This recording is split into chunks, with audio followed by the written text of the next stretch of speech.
This recording is to do the last part of the techno fix. I'm looking at the bank reconciliation section. So the first thing you got to do is just check that your cash receipts journal is all okay and the cash payments journal is all okay. So just press pause on the video, check your numbers are right before you carry on, and then unpause it, and you can jump on in.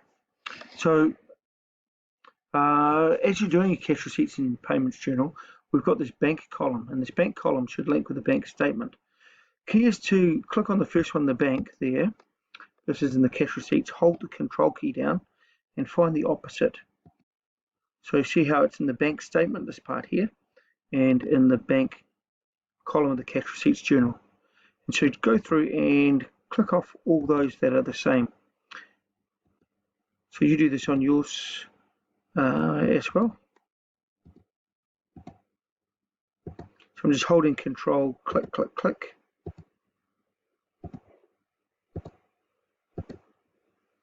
And we'll see that all of those are in both.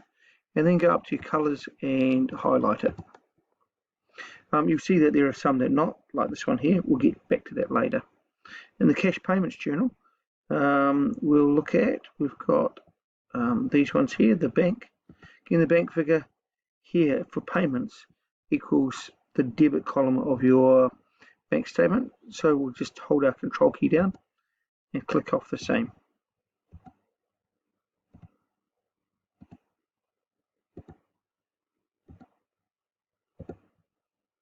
Hopefully you're following my mouse as we go through.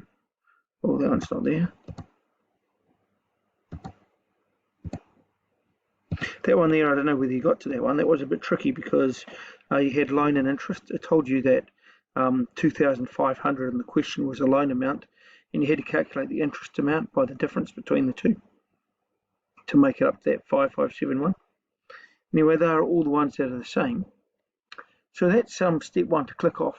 To get achieved in this, you need to have at least one thing from the cash bank statement added here, or something in the reconciliation.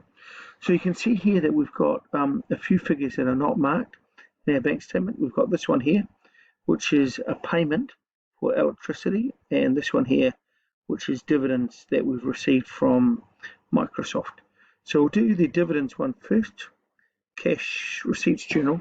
You may have to do this and then go insert a new row. I know I had to do when I practiced this assessment. Anyway, so we go here and we put the date. The date that came in was the 31st of March. We type in dividends. It came from the bank statement.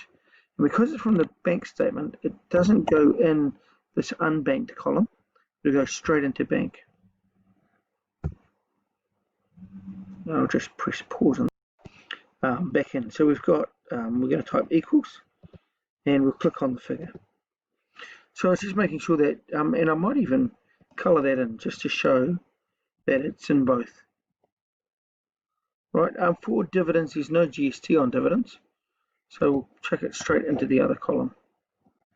So these dividends, when we own shares, we get, if they make a profit, a portion of that profit they pay back to the shareholders. In this case, it's Technofix, and so that's why we've received it. See here the energy wise one there, that happened on the 31st of March. Ooh, I thought there was another one. Yeah, there was another one. Oops. So see that one there hadn't made it through as well. Not there.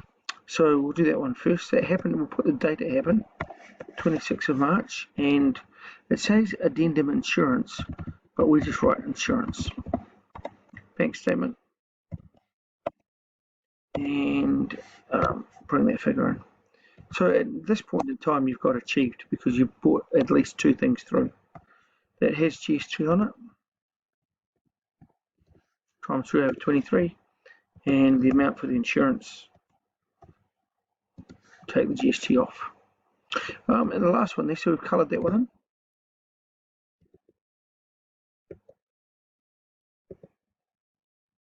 And so the last one, this electricity on the 31st.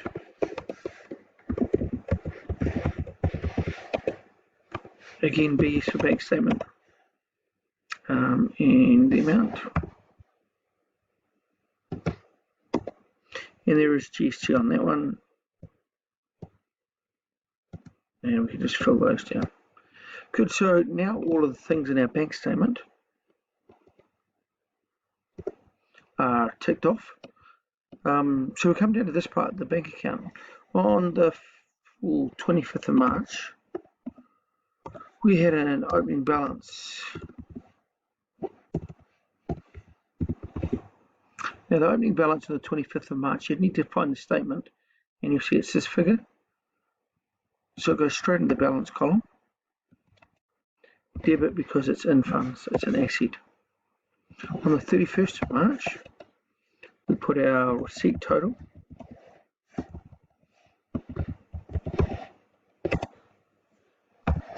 That will increase our bank account, so we'll put it in debit and add those two together.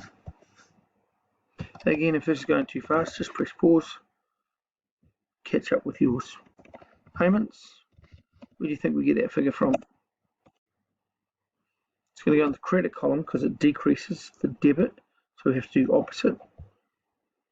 And you'll have guessed right that one, so we'll minus it. So it's all we had in the bank minus what we paid. Alright, on to the last step. This is the bank reconciliation. This is where we know whether we've got it right or not. So the balance as per statement, this is the bank statement, this one, and we're looking at the closing balance, and it's 14,248. You'll notice that that's different from the balance in the bank account, so that's what we're trying to reconcile. How come there's a difference? The bank said we've got 14,000, we said we've got 9,000. So what we do is we add the deposits not yet credited. So that's this little one over here. So what happened is on the 28th of March, we received money, put it in the till, but we haven't yet taken that money out of the till and put it in the bank. So that's why it's not included in the bank account. So it should be, but it's not. It's just still in our till. Alright, because it says plus there, we add it. When there were less unpresented checks, you can see that there are these two checks here, that one there, and there is another one. Did I make another mistake? Yeah, it looks like I was over keen in ticking these off. This 392 hasn't come through. So 392, 393, neither of them have come through to the bank statement. And what that means is that we've paid somebody a check, but it's still in their pocket. They haven't taken it to the bank yet.